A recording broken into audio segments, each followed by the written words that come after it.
Mesdames et messieurs, distingués assistance, permettez-moi, à la suite des autres collègues, d'exprimer notre profonde gratitude à Sa Majesté le roi Mohamed VI, à son gouvernement, particulièrement à notre frère Nasser, et au peuple marocain pour l'accueil chaleureux réservé à nos délégations, ainsi que pour l'organisation de cette importante rencontre consacrée à l'avenir du maintien de la paix dans l'espace francophone.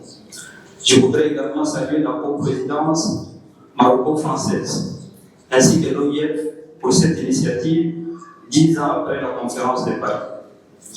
Notre présence si nombreuse ici à Rabat traduit à suffisance notre désir commun et constant de maintenir la francophonie au cœur de réponses internationales de crises sécuritaires contemporaines dont la nature et l'intensité, ça a été beaucoup rappelé, sont en perpétuelle mutation, principalement dans les pays de la francophonie.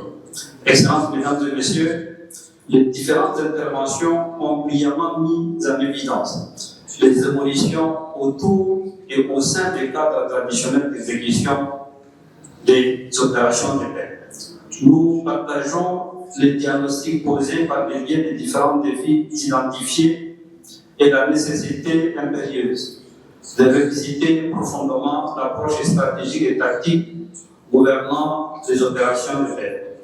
La réflexion sur les voies et moyens d'intégrer une nouvelle forme de menace dans la conception, la planification et l'exécution des interventions de restauration ou de maintien de la paix est pertinente, nécessaire et urgente.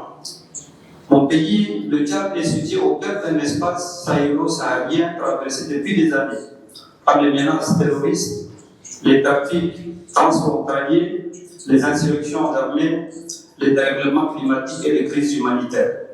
Nos armées ont été engagées et restent engagées sur plusieurs théâtres majeurs de lutte contre le terrorisme. Le Tchad participe avec détermination à la force multinationale mixte et au mécanisme africain et onusien de maintien de la paix. Nos contingents, ça a été rappelé tout à l'heure, ont servi sous les drapeaux des Nations Unies, au Mali, à RCA, en Côte d'Ivoire, à la République démocratique du Congo, à Haïti, souvent dans des conditions opérationnelles les plus difficiles.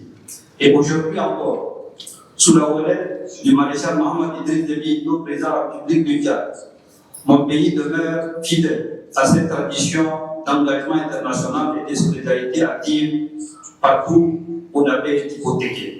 Ainsi, en Haïti, pays frère de l'espace francophone, confronté à une crise sécuritaire humanitaire dramatique, le Tchad a répondu présent.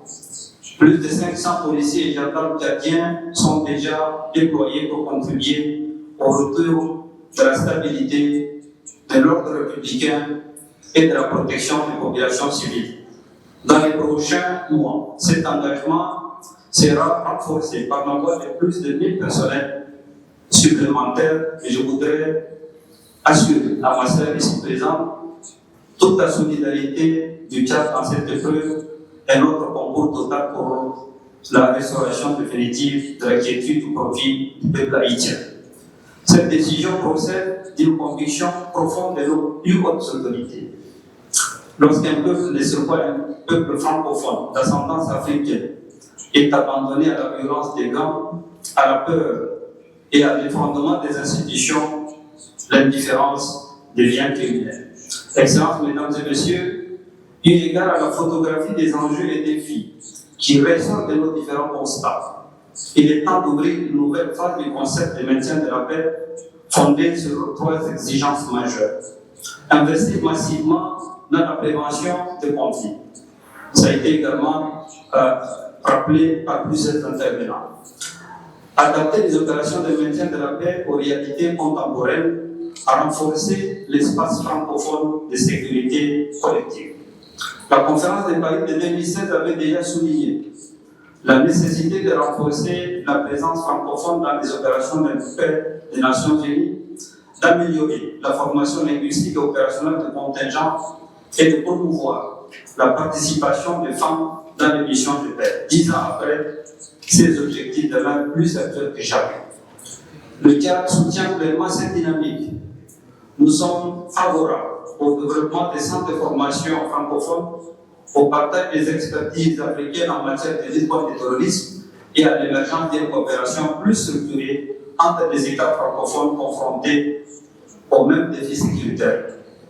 Excellences, Mesdames et Messieurs, toutefois, permettez-moi de souligner que les menaces qui planent sur les interventions de paix ne sont pas opérationnelles.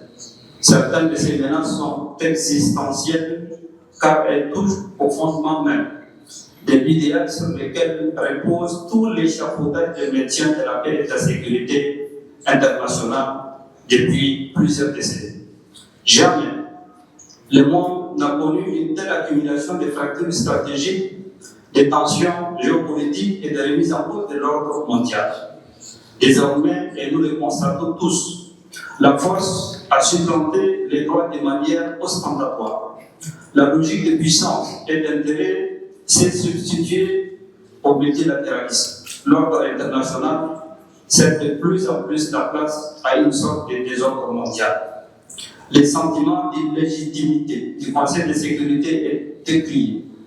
Toujours davantage, l'impunité des faits dont bénéficient les personnes coupables de crimes contre les casques bleus n'est plus à démontrer. Les scandales se succèdent pour entacher la rectitude morale des missions de paix. Les manques de ressources de l'ONU s'aggravent de jour en jour, rendant illusoire l'objectif recherché par la résolution 2719 relative au financement parvenu des opérations de maintien de la paix diligentées par l'Union africaine. Enfin, et de manière générale, la valeur commune de paix semble s'étioler sous les coups de pouvoir d'une multitude de facteurs. Ces répressions essentielles, qui touchent à l'âme même de nos instruments de sécurité collective, couplées à la complexification des actions de terrain, risquent, si l'on y prend garde, de sonner l'éclat de l'édifice que nous avons mis plusieurs décennies à bâtir. Dans ce contexte, au-delà des enjeux endogènes aux opérations de maintien de la paix, l'espace francophone doit réaffirmer sans cesse et avec force son attachement au rôle central des Nations Unies, au respect du droit international, à la souveraineté des États et à la coopération entre partenaires fondée sur le respect mutuel, les intérêts partagés et la recherche permanente de la paix pour tous. Ces principes fondamentaux doivent continuer à abreuver la philosophie de l'espace francophone en matière de maintien de la paix. Je vous remercie.